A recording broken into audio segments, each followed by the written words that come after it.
Not everyone's going to be convinced by Star Citizen's free fly or what they've seen so far, and frankly, who could blame you? Free flies are notorious for overwhelming the servers and causing extra issues, and it can be a lot of money to risk on an alpha. So if you're interested by the game and want to be involved but aren't going to get yourself a game package just yet, this one's for you. I can't blame anyone for wanting to see for themselves a little bit of progress that the game's making, and that's a perfectly reasonable point of view to take. The good news is that because the game basically wouldn't exist without the backers, we have provided the lion's share of the funding. The developers, CIG, have committed to delivering a lot of content in terms of videos and updates.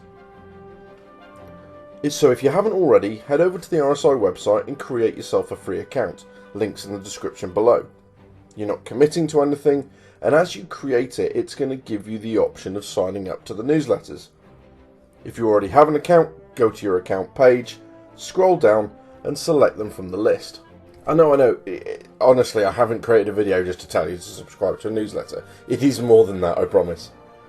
Every week, one of those newsletters is going to give you an information about the weekly schedule, but roughly it looks like this.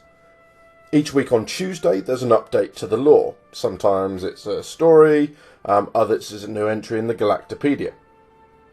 Wednesday is some form of progress update, like a subscriber update or a progress report on Squadron 42. This is typically written and it's included on the comlink side of the website. Thursday is normally an episode of Inside Star Citizen, which explores a highlight of what's currently being worked on. They're about 10 to 15 minutes long and have plenty of photos and video of exactly what's being talked about. Then on Friday is a longer episode called Star Citizen Live that airs on Twitch first and then comes across to YouTube. It lasts about an hour and we often find out the topic in advance on Spectrum, Star Citizen's forums. Questions can be asked there by us, and those that get upvoted will be answered live on air.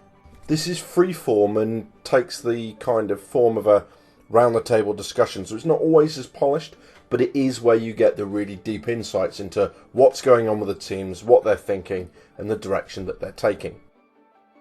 The website also has a roadmap that's pretty old, and it's going to be replaced soon, hopefully by the end of this year, if not very early next year. You can check the status of what's going into each patch by checking on each card, although the number of tasks completed don't always reflect what's happening in reality. For the patches themselves, they're released 4 times a year in 3 stages. Firstly, they're released to the Evocati, a group of players who are actually under a non-disclosure agreement, so we don't get much information at that stage, just how that patch is looking. These players are given a specific focus for testing, and once that's complete, the patch then comes to Wave 1 PTU, or the test universe. Wave 1 is for those players who are concierge, that's over £1,000 backed in the game, and the subscribers. The PTU then becomes available to all players before the patch finally goes to the live build. Now these patches are done in 4 parts per year, and what happens is each team has 6 months to work on a patch, and they're split into 2 sets. So one will release at the beginning of the year and in the summer, the other will release in the spring and in the autumn, and that way each team gets a little bit more than 3 months to work on problems and develop new content. And then there's us, the community, probably the best way to stay abreast of what's going on with Star Citizen and Squadron 42. We're on YouTube, there are Facebook groups, there are Twitch streams, all sorts of stuff. And yes, there's always going to be the negative attitudes towards Star Citizen about how it's a scam and vaporware and it's just never going to happen and blah blah blah.